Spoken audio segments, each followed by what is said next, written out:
Im Jahr 2022 begann der Morgen im Bwindi Impenetrable Nationalpark mit starkem, weißem Sonnenlicht, das das kurze, grüne Gras zwischen den trockenen Erdschichten erhellte. 3 Parkwächter, Joseph Kato, Samuel Okello und Michael Harris, patrouillierten langsam am Rand der Wiese nahe der Waldgrenze.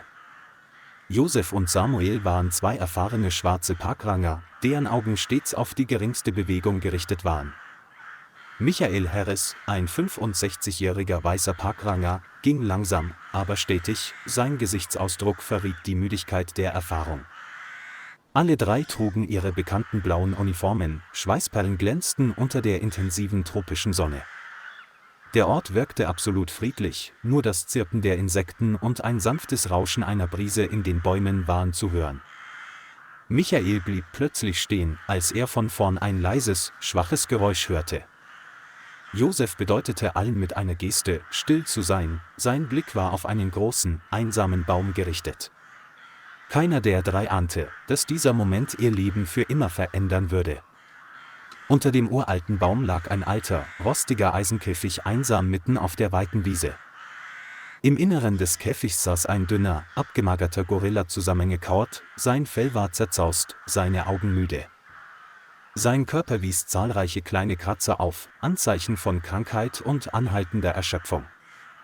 Samuel knirschte mit den Zähnen, als er darin die bekannten Spuren des illegalen Wildtierhandels erkannte. Joseph beugte sich hinunter, um es genauer zu untersuchen, und sah deutlich das alte Schloss, das viele Tage lang unbeachtet geblieben war. Michael kniete vor dem Käfig nieder und hielt dabei einen sicheren Abstand, doch seine Augen waren voller Trauer.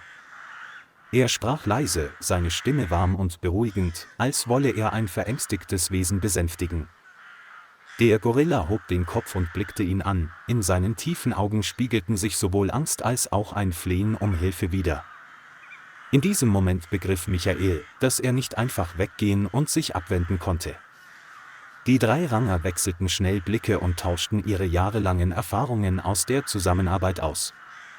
Michael erkannte, dass der Gorilla dringend gerettet werden musste, bevor er völlig erschöpft war. Joseph bereitete die Narkosegeräte vor, während Samuel die Gegend bewachte. Michael redete ruhig weiter, um zu verhindern, dass das Tier noch panischer wurde.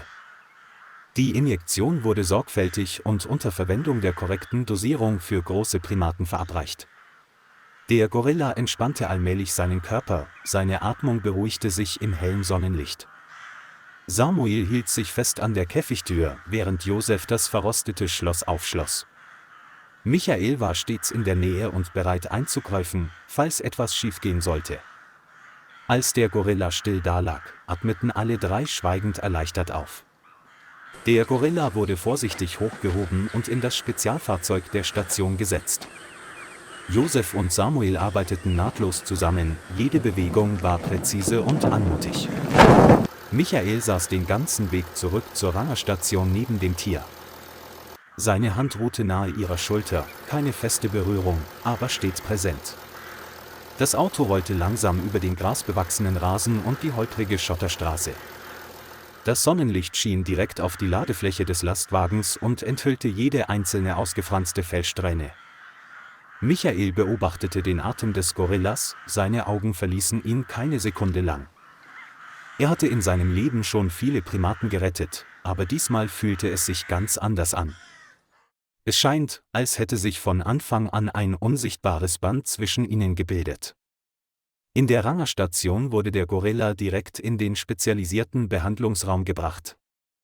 Die Tierärzte führten rasch eine allgemeine Untersuchung unter sterilen Bedingungen durch. Der Vitalparametermonitor zeigt eine stabile Herzfrequenz und Atmung an. Michael stand neben dem Tisch und besprach den Zustand des Primaten ausführlich mit jedem einzelnen Arzt. Man kam zu dem Schluss, dass der Gorilla lediglich leichte Kratzer und starke Dehydrierung erlitten hatte.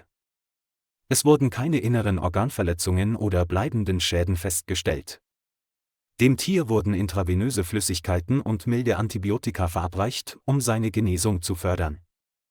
Michael atmete erleichtert auf, eine schwere Last schien von seinem Herzen genommen worden zu sein. Er beschloss, den Genesungsprozess persönlich zu überwachen. Der Gorilla wurde in einen großen, sauberen und ruhigen Käfig verlegt. Michael saß stundenlang außerhalb des Käfigs und verließ seinen Platz nicht. Als die Betäubung nachließ, öffnete der Gorilla langsam die Augen. Die erste Person, die es sah, war Michael mit seinem freundlichen Gesicht. Die Augen des Tieres, nicht länger von Panik erfüllt, wirkten nun seltsam tief und nachdenklich. Michael nickte leicht, seine Stimme sanft, als würde er einen alten Freund begrüßen. Der Gorilla versuchte, den Kopf zu heben, seine Lippen bewegten sich schwach. Michael brachte Wasser und weiches Futter näher und wartete geduldig. In diesem Moment herrschte absolute Stille im ganzen Raum, ein Moment des Verstehens. Von diesem Tag an gab Michael dem Gorilla den Namen Kito, was Hoffnung bedeutet. Er fütterte Kito persönlich und achtete dabei auf jede noch so kleine Veränderung in dessen Gesundheitszustand. Josef und Samuel sahen Michael oft jeden Morgen mit Kito sprechen. Der Gorilla begann allmählich besser zu fressen und reagierte zunehmend positiv. Kitos Augen suchten immer nach Michael, sobald er auftauchte. Nach einer Woche war Kito so weit genesen, dass er in das Halbwälde-Gehege verlegt werden konnte. Michael leitete Kito beim Klettern an und half ihm, seine natürlichen Bewegungsinstinkte wieder zu erlangen. Kito folgte ihm oft auf dem Bahnhofsgelände, sehr zur Freude der Besucher.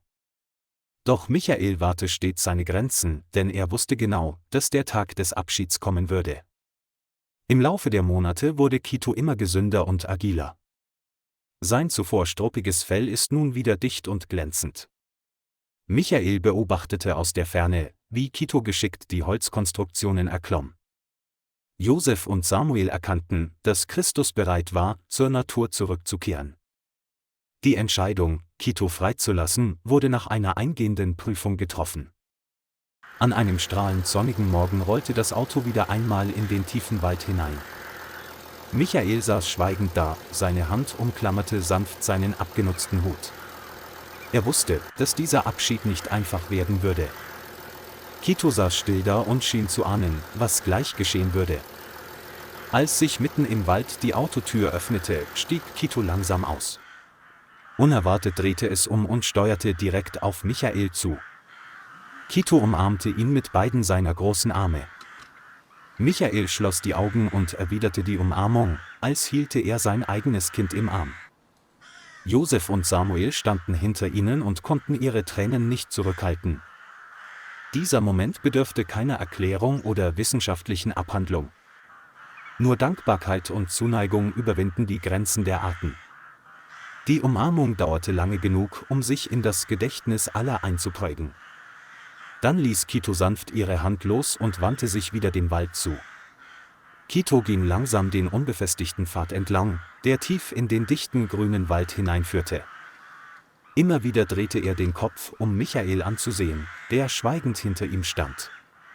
Michael winkte, sein Lächeln war von Tränen durchzogen. Das weiße Sonnenlicht filterte durch die Bäume und warf einen Schatten auf Christus, als er in der Ferne verschwand. Josef und Samuel blieben stehen und ehrten diesen heiligen Augenblick.